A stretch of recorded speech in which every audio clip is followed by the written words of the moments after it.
Oração para se desenvolver vencendo as dificuldades. Deus é a fonte originária do universo e contém em si o infinito. Tudo o que existe no universo é imagem do infinito conteúdo de Deus que se projeta continuamente na tela de tempo e espaço. Devido a isso, não há dúvida de que hoje é melhor que ontem e amanhã será melhor que hoje. Mesmo que temporariamente se manifeste uma situação tenebrosa, não preciso ficar deprimido absolutamente. Mesmo quando tudo parece escuridão, o trabalho de manifestação da vida está sendo realizado. Disse que as plantas crescem mais durante a noite. Também a nossa alma, justamente quando a circunstância é adversa e tudo ao nosso redor parece negro, faz reflexões e esforços diversos e então se desenvolve, evolui e progride nos aspectos que foram descuidados enquanto tudo corria bem.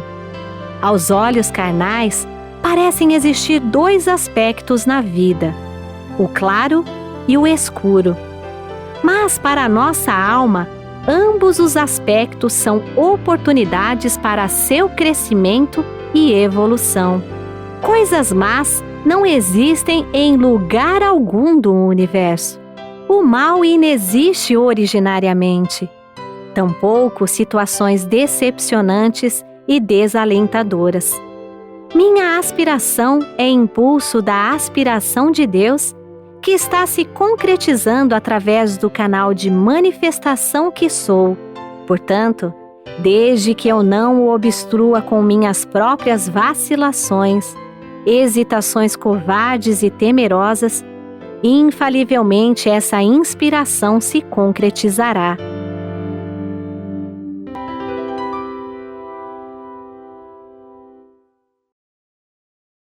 Muito obrigado, muito obrigado. Vamos para a aula 486.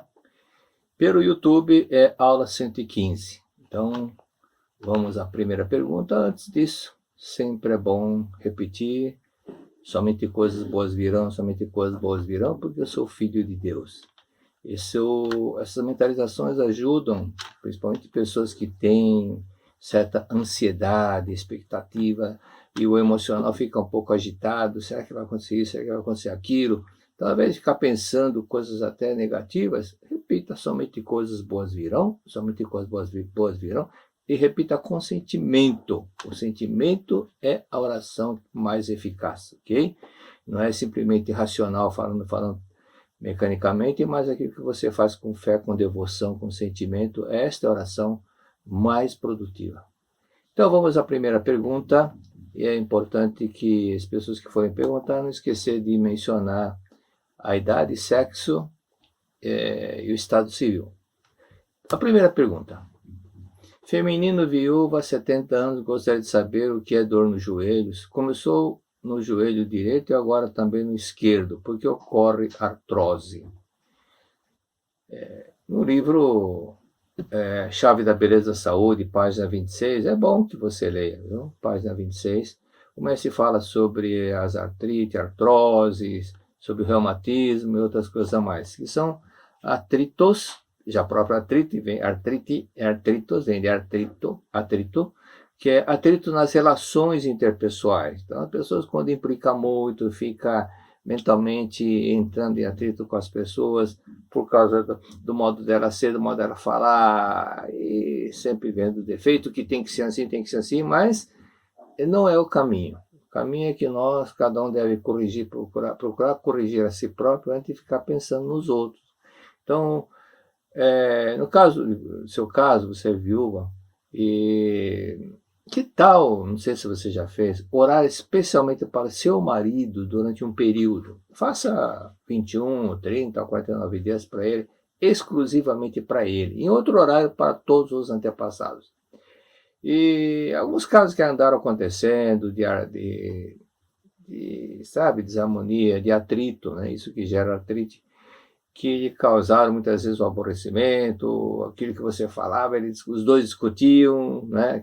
Aquele velho ditado de que quando são solteiros,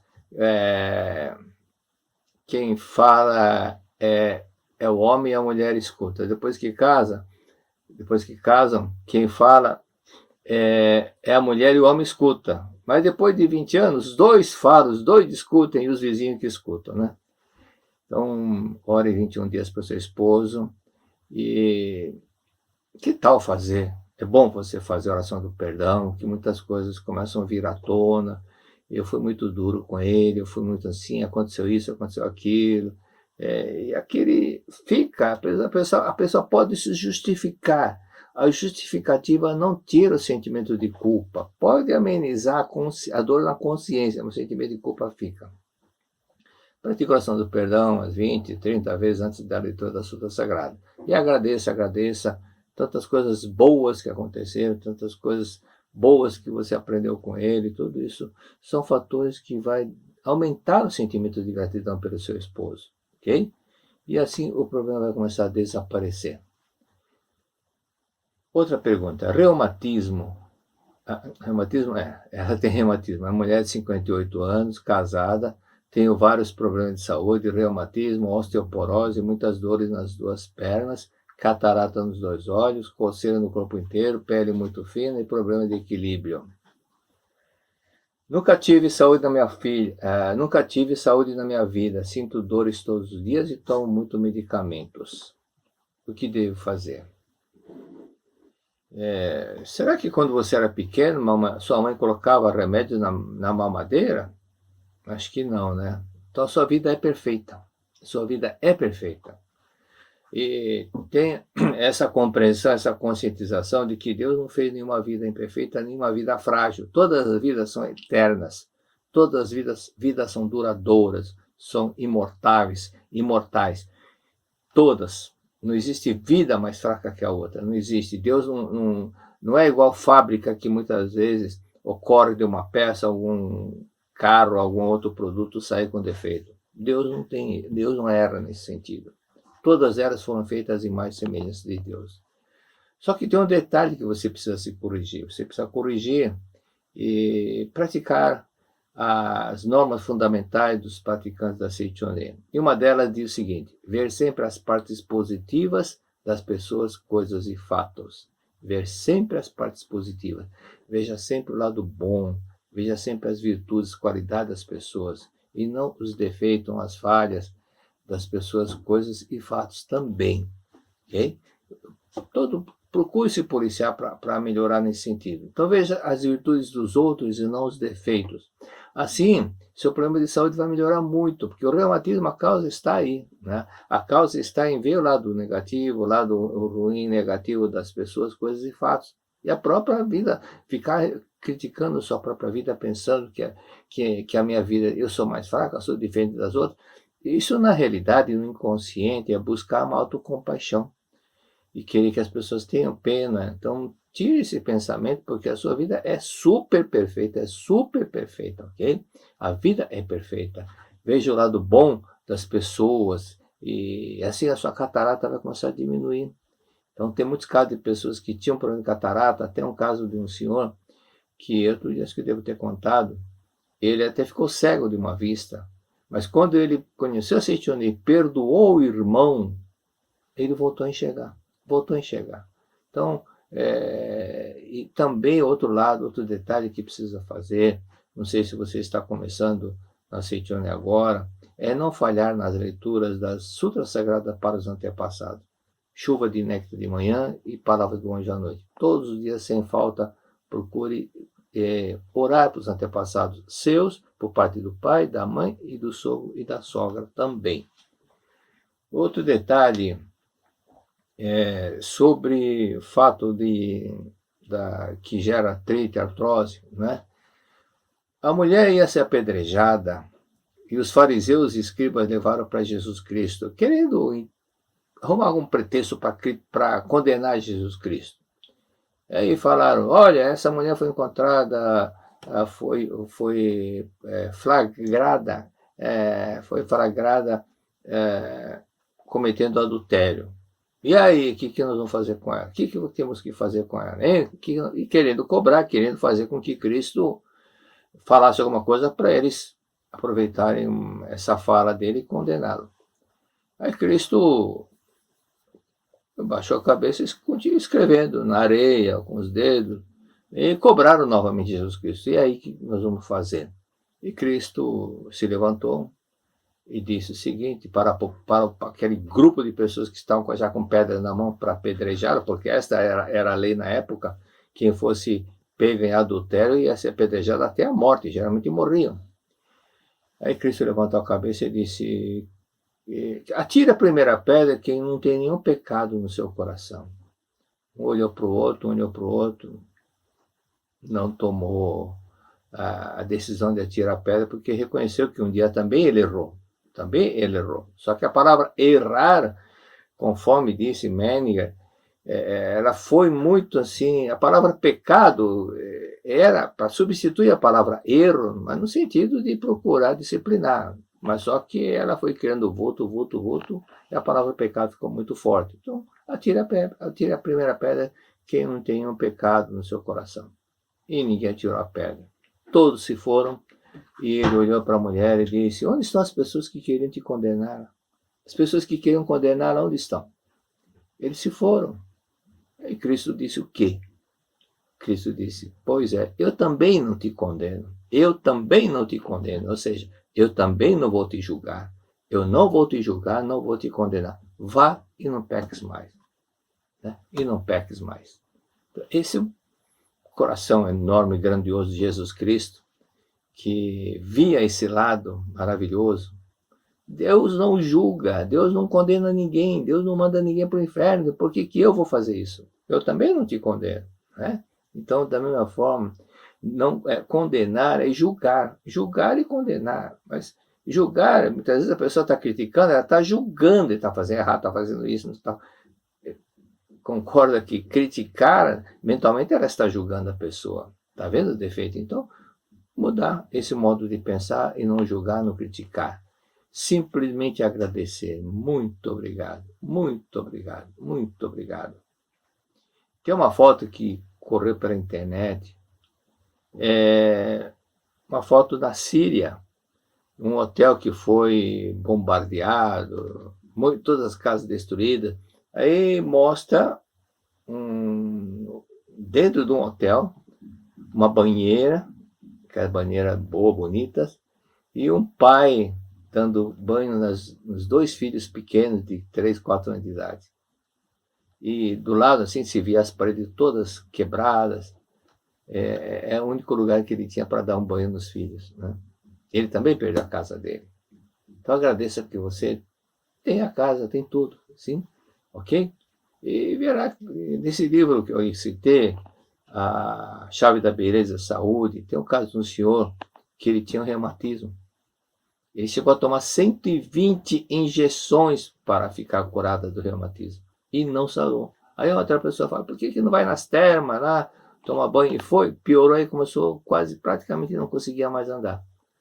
O que ele fez? Conheceu a Saint-Irénée e leu o Livro dos Jovens.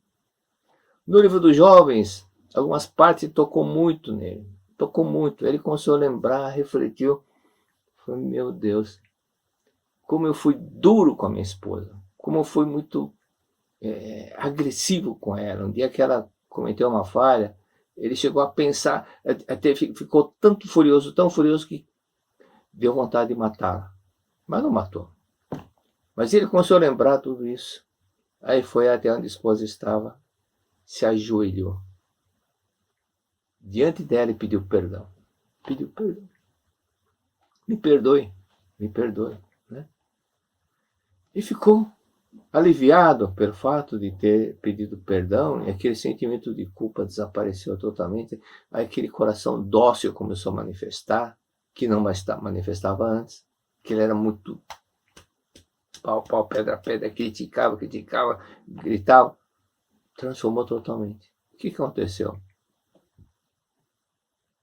O reumatismo desapareceu.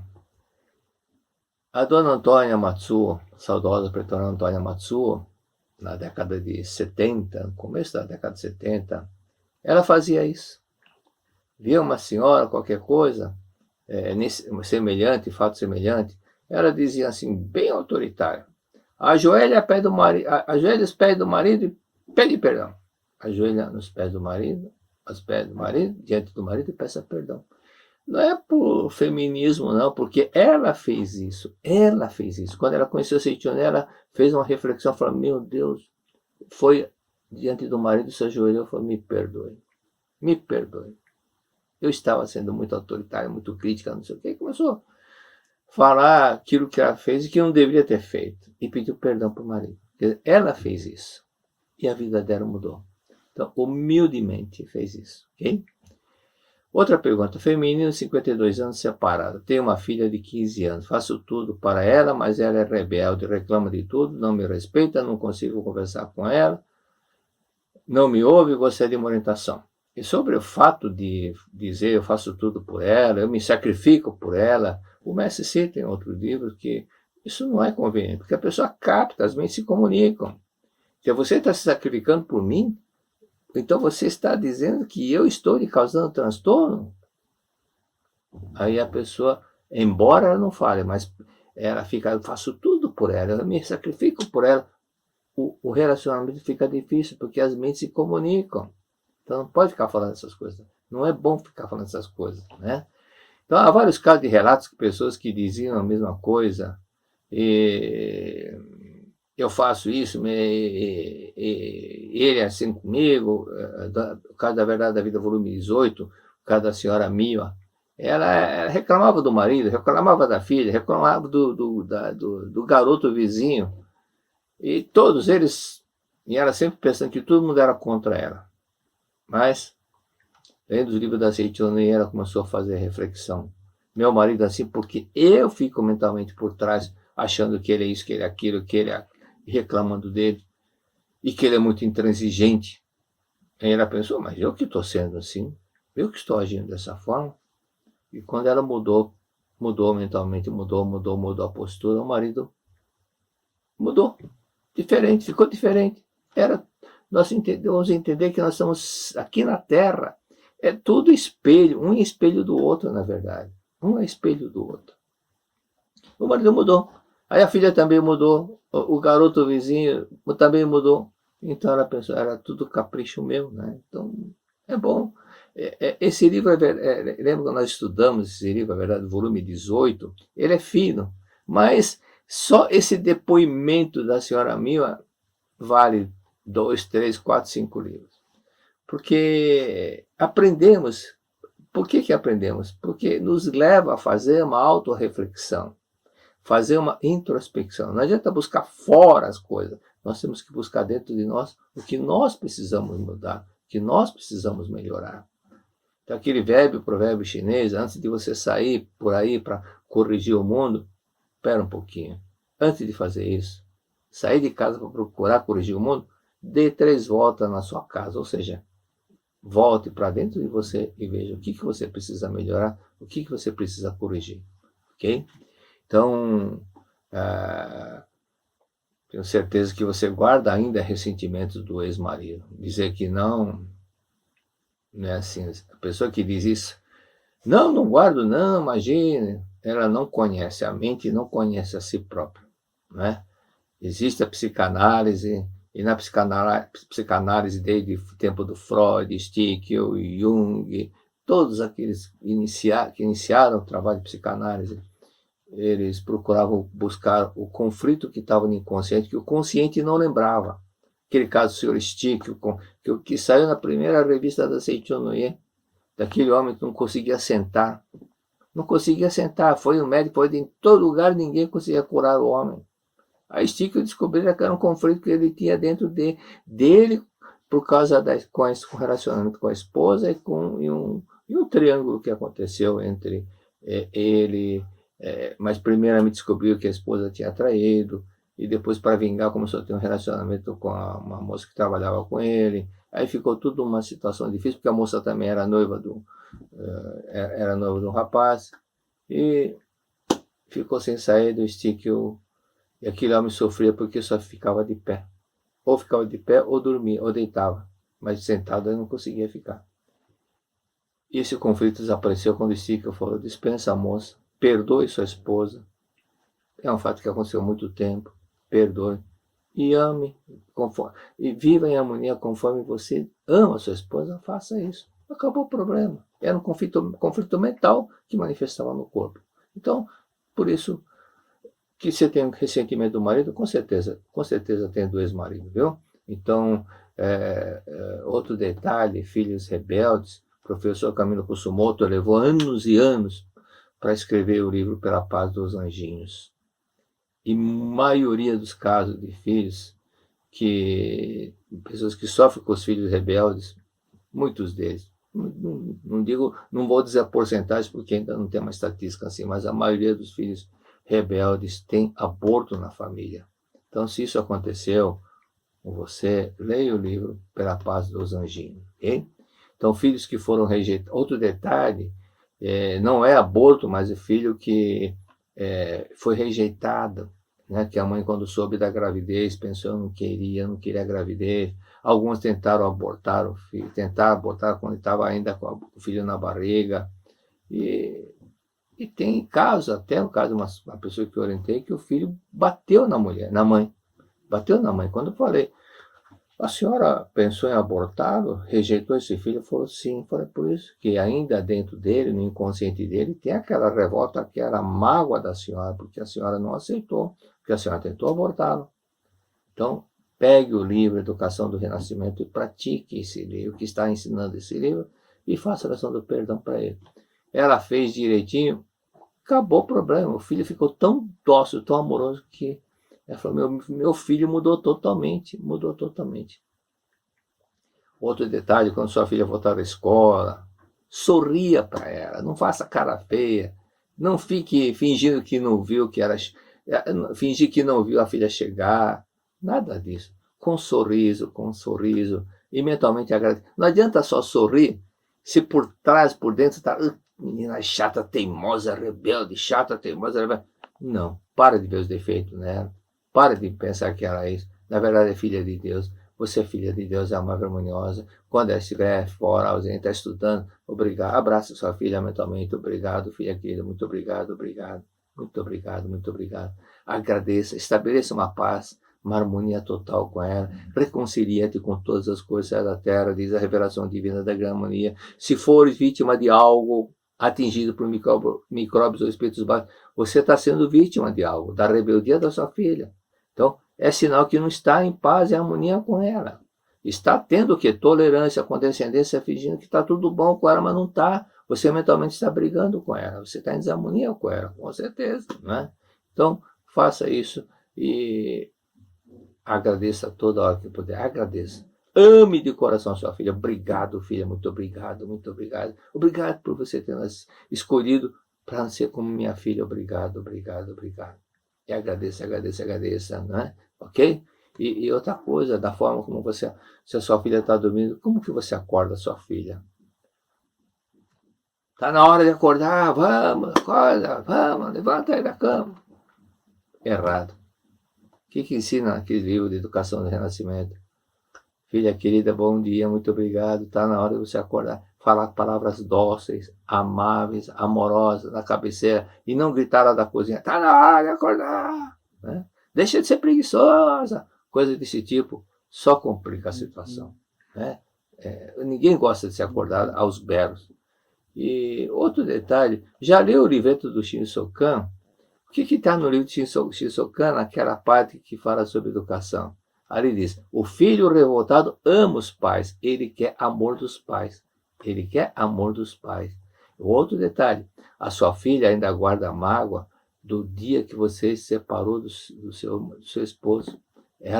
Nenhum filho gosta de ver o pai de um lado ou a mãe do outro. Algumas entendem, mas não gostariam de ver essa cena. Gostaria de ver em harmonia, todos em harmonia. Continuando o que está nesse livreto do Shinsokan. Além do filho revoltado, ama os pais e quer amor dos pais. Ali diz o seguinte: a mãe sábia educa o filho com um sorriso. E a que não é sábia, implanta a revolta com reclamações. Né? Outro, o filho ama quando os pais mudam. O filho muda quando os pais mudam. Mudou os pais, mudaram o comportamento, os filhos também mudam. Os pais educam pelo exemplo antes de falar. Bons filhos formam-se num lar alegre. O seu filho não é seu, é filho de Deus. Amar, louvar e confiar e libertar. Obrigado. Outra pergunta. Feminino, 56 anos, divorciada. Como eliminar o sentimento de culpa por ter tratado os filhos com frieza e rigidez excessiva? Ainda bem que você chegou à conclusão que precisa corrigir esta sua falha. Ainda bem. Muito bom isso. Faça oração do perdão. 40, 50, 100 vezes por dia. 30, 40 para cada um. Ok? Para cada um. Então estabeleça essas 30, 40 orações para o fulano. Tenha em mente que está diante dele.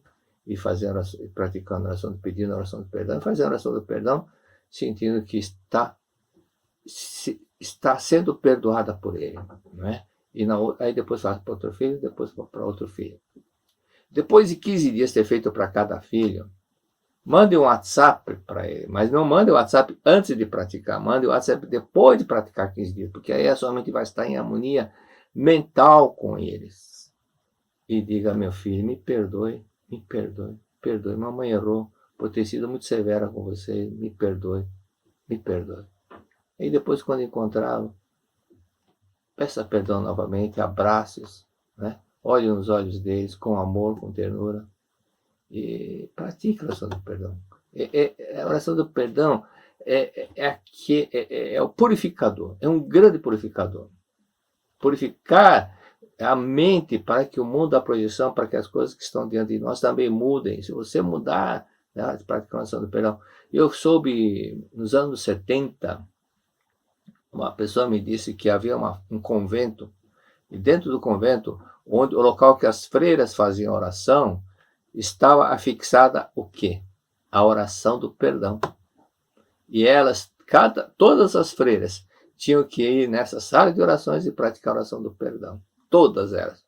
Né? Ou se a madre superiora, não sei quem que era, que dava essa ordem para todas praticarem a oração do perdão. Outra pergunta. Masculino, 57 anos, divorciado. O que fazer para praticar a meditação em Shisokan sem perder a concentração? Penso nos compromissos e me desconcentro. Então, por isso que nós temos que afinar a mente, né? Afinar a mente para não ficar pensando nas coisas fenomênicas, nas coisas que estão diante de que os olhos carnais enxergam, que é esse mundo fenomênico, que é esse mundo material, que é esse mundo das 3 dimensões. Então, por isso que no Shinsokan diz o seguinte: eu, nesse momento, deixo o mundo dos 5 sentidos, que é esse mundo tridimensional, 5 sentidos, porque nós temos 5 sentidos corpóreos que captam esse mundo material, e entro no mundo absoluto de Deus, o mundo é mais verdadeiro, o mundo celestial. E mentalmente, você vai ingressar nesse mundo celestial. Como filhos de Deus, nós temos o direito, porque nós somos filhos dele, filhos de Deus, todo-poderoso, onipotente, criador, o único criador. E visualizando o mundo vasto e esplendoroso, esqueça a terra, esqueça os compromissos, esqueça os problemas da terra. Entre nesse mundo absoluto de Deus. É um mundo de sabedoria. É o que rei Salomão fazia. Deus me dá sabedoria. Deus dá-me sabedoria. Não é intelectualidade, sabedoria. Tá? Muita gente pensando que confundindo sabedoria com intelectualidade, pensa, porque eu estudei isso, porque eu estudei aquilo. Mas não é o caminho da vida. O caminho da vida é sabedoria e amor. E amor. Independente de ter conhecimento cultural, intelectual, não. Por isso que tem muita gente que não teve oportunidade de estudar, mas tem muita sabedoria. E tem gente que estudou muito, mas não tem sabedoria. Tem intelectualidade, mas não tem sabedoria. Então, para se concentrar, pense no seguinte: jogador de futebol, antes do jogo, eles ficam concentrados. Um dia antes, eles se concentram, ficam todos no hotel, ficam lá no centro de treinamento. Cada clube faz do seu jeito. Por quê? Para não ficar com a mente dispersa. Não é para aparecer no local, lá no campo, no local, no estádio de futebol, momentos antes do jogo. Ele vai chegar assim desconcentrado. Então, para ficar concentrados, todos no único foco. Quando citamos concentração, igual aquele raio, aquela lupa que você põe debaixo do sol, E quando forma aquele ponto convergente, aquele único ponto onde converge a luz, ele fica muito forte. Então, se você colocar um papel, ele queima. Então, a força da concentração é importante. Então, para isso, você tem que afinar a mente para entrar nesse processo de concentração. Concentre-se para se concentrar no Shinsokan, afine a mente lendo uma oração da verdade e orações. Em seguida, leia o livretinho do Shinsokan, que explica sobre o que é Shinsokan, e começa a fazer Shinsokan. Você já ajustou a mente, porque a oração que está na verdade orações já foi voltada para você não ficar olhando somente o mundo das três dimensões, mas olhar para o mundo de Deus, olhar para dentro de você e depois inicia a meditação Shinsokan, ok? E até é bom que antigamente nós fazíamos isso, mas se fala que em todas as academias do Japão, antes de fazer o Shinsokan, você pode fazer isso em casa, na sua casa. Comece agradecendo a Deus, agradece a antepassado, agradece papai, agradece a mamãe, agradece seus cônjuges, agradece seus filhos empregados, todos os seus parentes, amigos, agradece todas as pessoas, todas as coisas. Agradeça, obrigado, obrigado, obrigado, obrigado, obrigado. Vai vir uma paz interior. Depois leia uma oração da verdade e orações. E o livretinho do Shinsokan, a explicação. Você vai estar com a mente ajustada, afinada e confiar em Deus. Confiar em Deus. Não adianta fazer Shinsokan se você está só olhando, pensando no mundo fenômeno, que você não está confiando em Deus. É igual um cheque portador. Você dá um cheque, fala, vai descontar esse cheque, pede para alguém descontar, mas você não solta o cheque da sua mão, então não adianta nada. Deus, obrigado, confie em Deus Todo-Poderoso. Muito obrigado.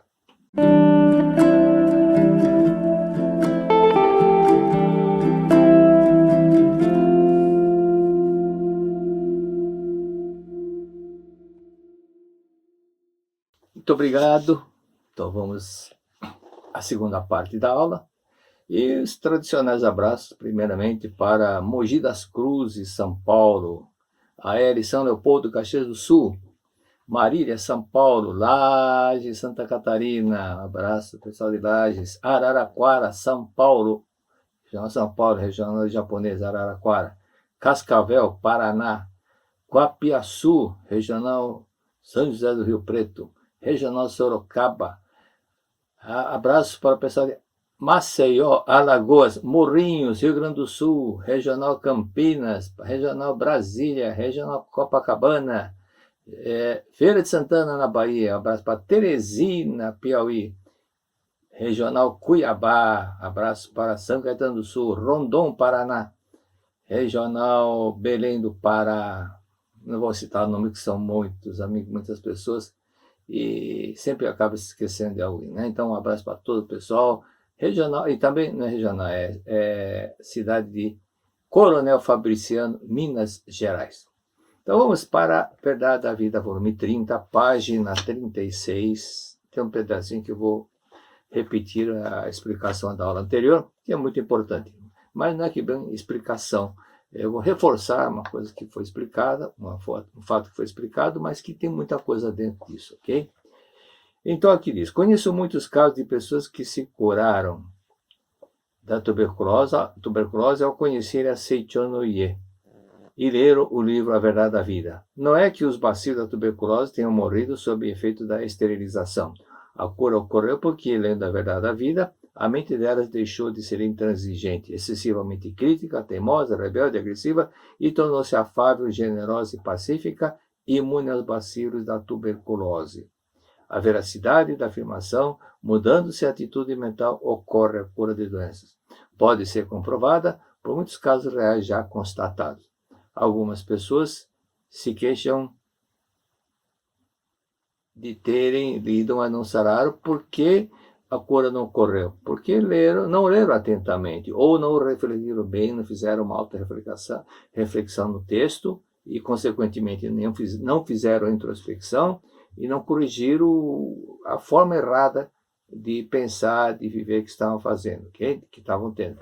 E, consequentemente, deixaram de se empenhar nas tarefas, e o resultado é quem trabalha cedo, quem acorda cedo, Deus ajuda quem cedo madruga, quem trabalha realmente tem o fruto do seu trabalho, tudo é dedicação. Então, aqui diz, quando adolescente, então eu vou dizer o seguinte, quando adolescente, sobre a cura de livros, eu também fiquei pensando, mas por que o livro vai curar, né? Por que o papel vai curar? Eu tinha meus 15 anos, ficava pensando, curei através do livro. Mas não é que estava esfregando, tem gente que fica pensando, esfregar o livro não é nesse sentido. Por isso, rir de pessoas que não entenderam não é o caminho, não, porque eu também não entendi quando era adolescente. Mas tudo é mente. Tudo é mente. Conheci pessoas que até trabalhou comigo, tinha medo de doar sangue. Não queria doar sangue, porque tinha medo. E os colegas começaram a rir. Você é homem, não é? Aquelas brincadeiras de jovens, né? Ele acabou indo, foi com o pessoal, e o pessoal desafiando. Você precisa doar sangue, você precisa doar sangue. É o nosso amigo que está lá hospitalizado, está precisando de sangue. Ele foi.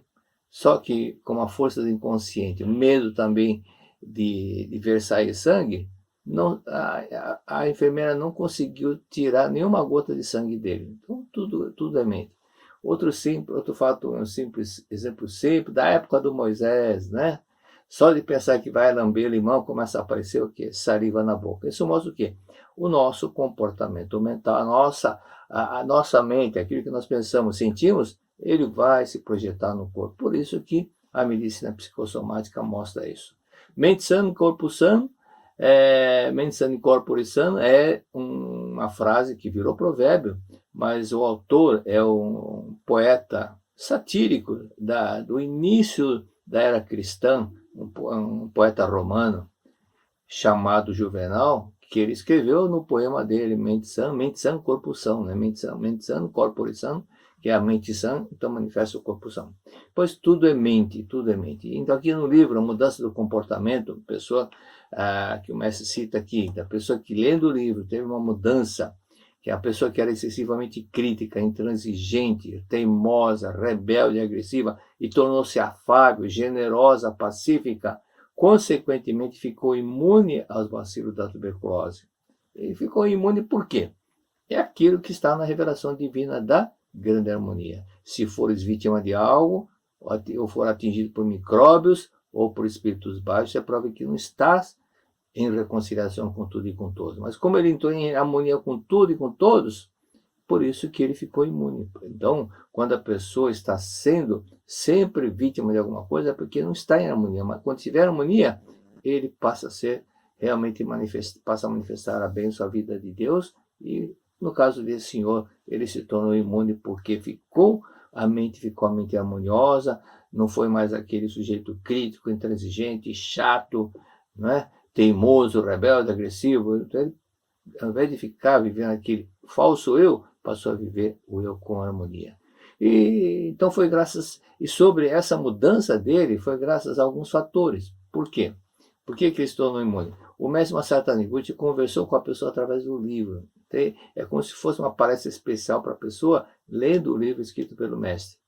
E o segundo detalhe, o espírito de aceitação. Então não adiantaria nada se ele estivesse lendo um livro tão fantástico, maravilhoso, se ele não estivesse aceitando aquilo que estava lendo. Se ele não fizer aquilo que nós falamos, não fizesse uma autoanálise, uma introspecção, uma autorreflexão, realmente eu preciso mudar, e se arrepender dos erros, das falhas, da forma intransigente e teimosa que causava problema para todo mundo da família. Então, se ele não fizesse essa autorreflexão, também não adiantava.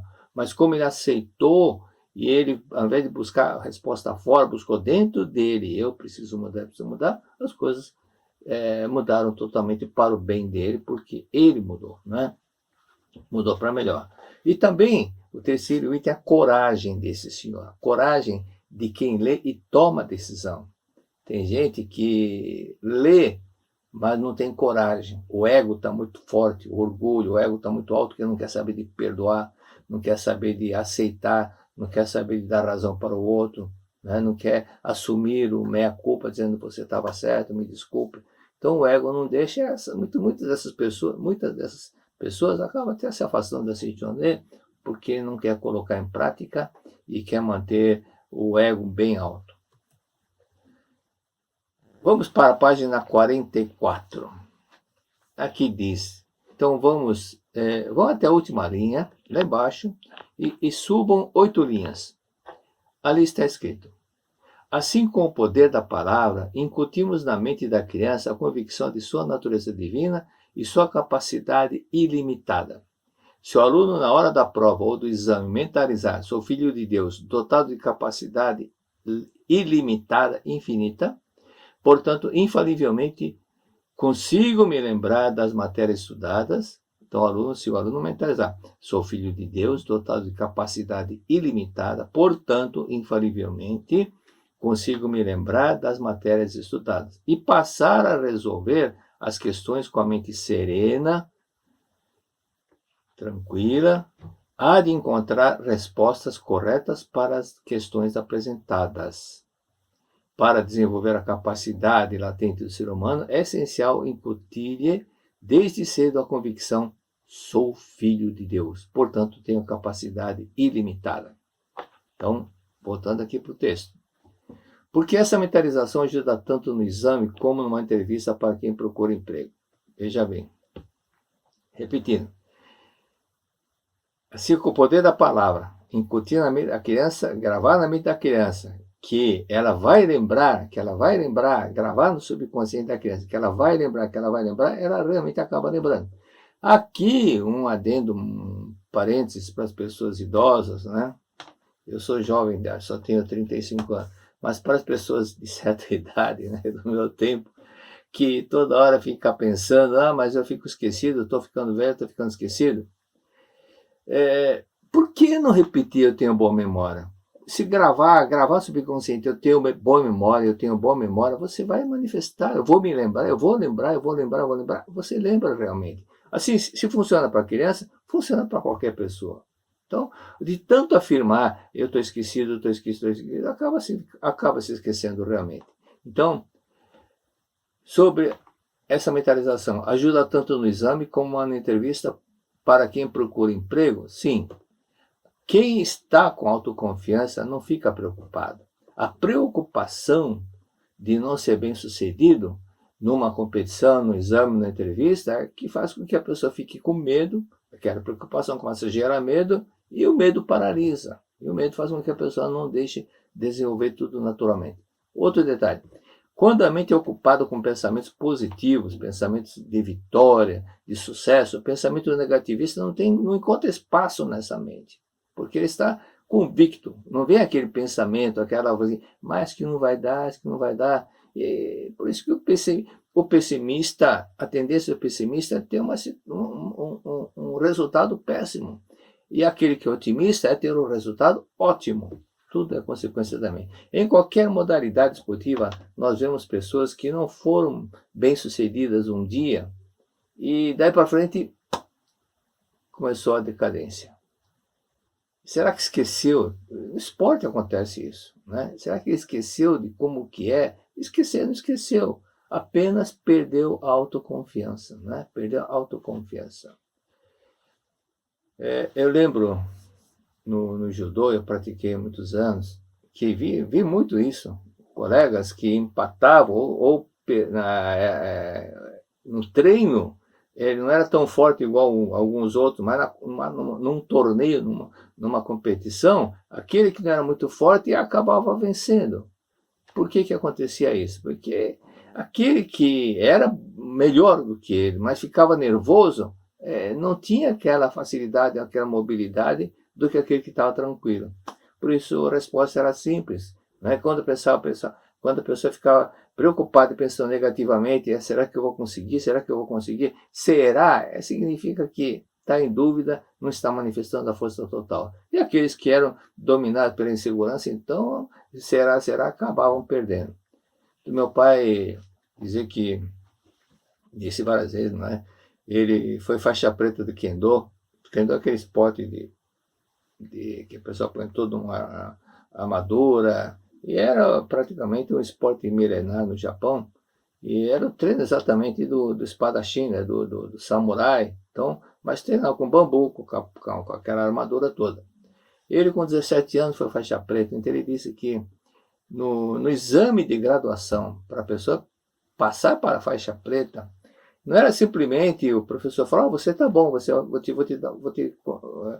te promover para a faixa preta. Não. ele tinha que passar por 6 ou 7 mestres, ou até mais, não lembro, eu sei que era quantidade assim que qualquer um diante do mestre, todos eles observando, muitos deles ficavam tremendo e não produziam tudo aquilo que produzia naturalmente no treino.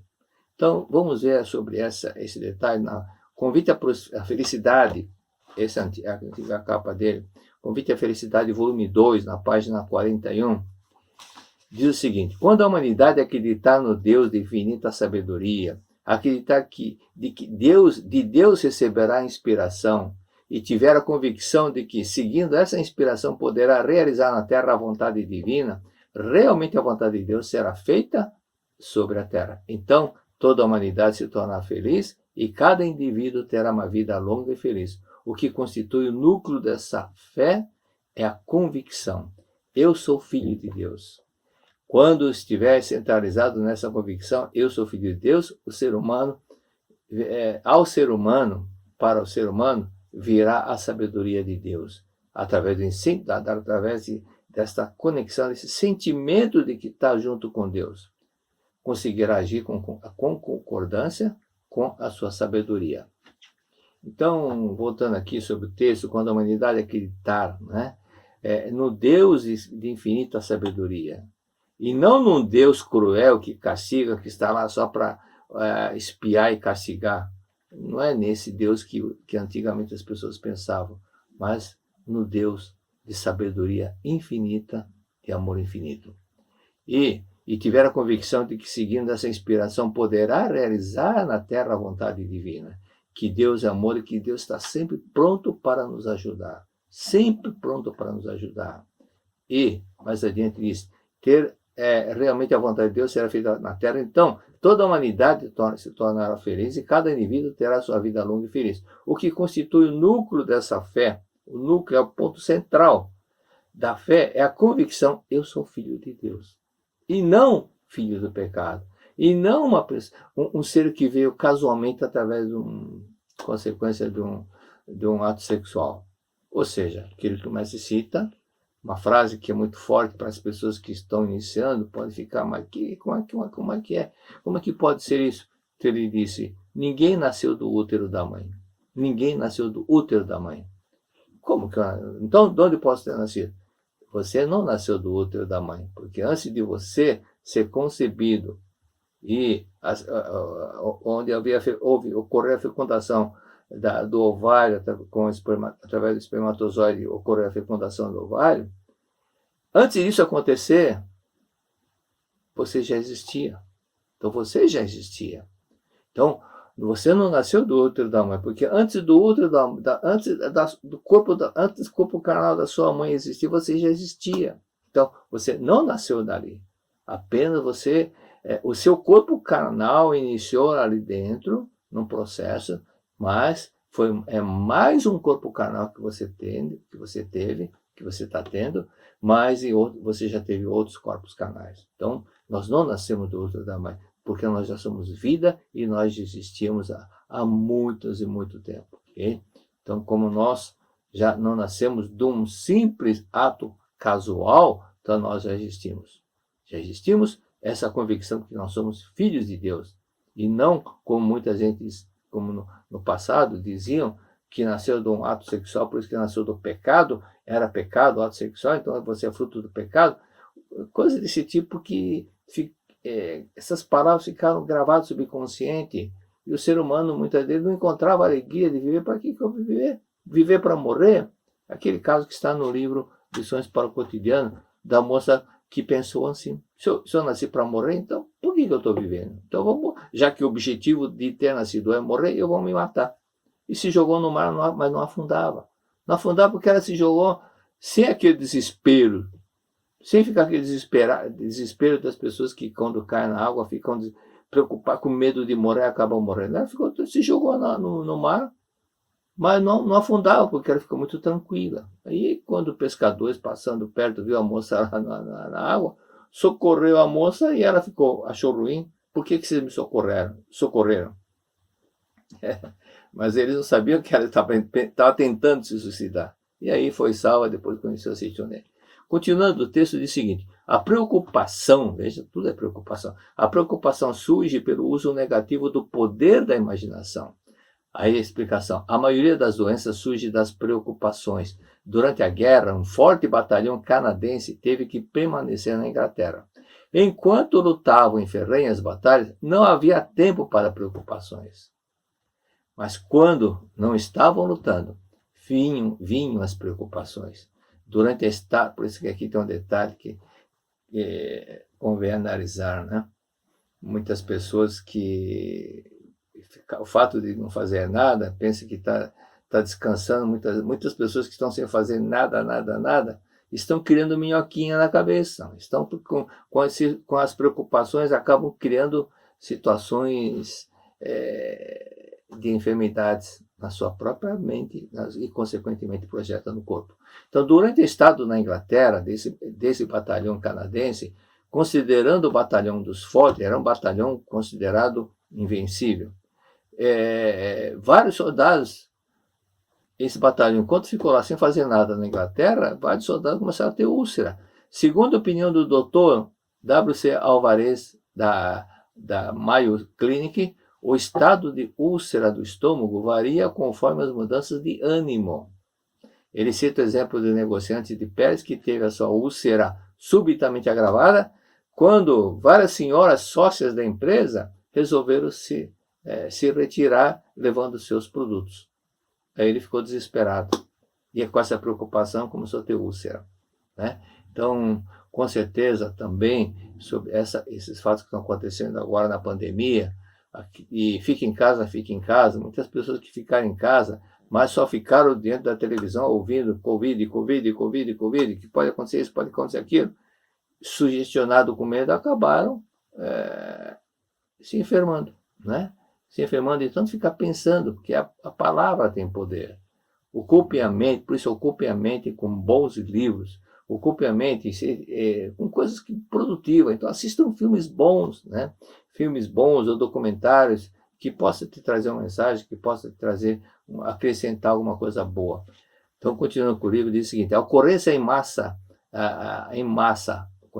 grande quantidade de úlcera gástrica não poderá ser explicada como sendo contágio de vírus, pois não é doença contagiosa. Então, o surgimento da úlcera gástrica não é através de vírus, porque não se trata de vírus, mas é um caso psicossomático. Não há outra explicação, senão dizer que tal ocorrência provém do estado psicológico de todo o grupo.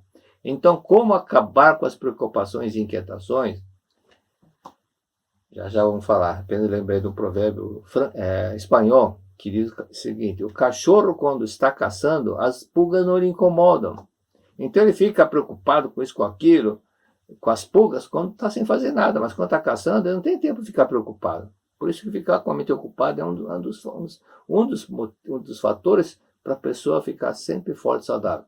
Então, como acabar com as preocupações e inquietações? As preocupações surgem ao se imaginar uma coisa ainda inexistente que poderá acontecer. Pode-se dizer que elas são produtos do excesso de imaginação. A pessoa começa a imaginar coisa que não deve e acaba ficando preocupada, né? Fica preocupado com isso, com aquilo, que geralmente as preocupações vêm de uma forma negativa. O filho deu uma para vir na escola, acha que aconteceu isso, que aconteceu aquilo, um acidente. Então, acaba gerando sempre combinando para o lado negativo. Certa pessoa disse sabiamente que surge a preocupação porque a pessoa pensa em atravessar a ponte antes de chegar lá. Bonita essa frase. Surge a preocupação porque a pessoa começa a pensar e imaginar em atravessar a ponte antes de chegar lá. Em cada momento, em cada lugar, se aceitarmos o agora com gratidão e dedicarmos tudo ao agora, se aceitarmos com gratidão o agora, o que está acontecendo com você, diante de você, aceite com gratidão. Aceite, né? Então, viva o agora. Nunca poderão surgir preocupações com o futuro. As preocupações surgem porque vive-se somente pensando no fracasso, na infelicidade do futuro, em vez de viver o agora em si mesmo, já que o agora em si, por si só, já traz a glória e o triunfo do futuro, mas excesso de preocupações fica ao lado negativo e são consequências desagradáveis. Então, como acabar com as preocupações? A causa da preocupação vem também da sensação de insegurança. Isto é, pela falta a insegurança, porque falta um firme sentimento de confiar em Deus. Quando você confia em Deus, confia, não é pensar em Deus, sentir que está com Deus. Aí a importância de fazer o Shinsokan, porque no Shinsokan, o objetivo do Shinsokan é você visualizar, imaginar, contemplar que o seu eu verdadeiro está uno com Deus.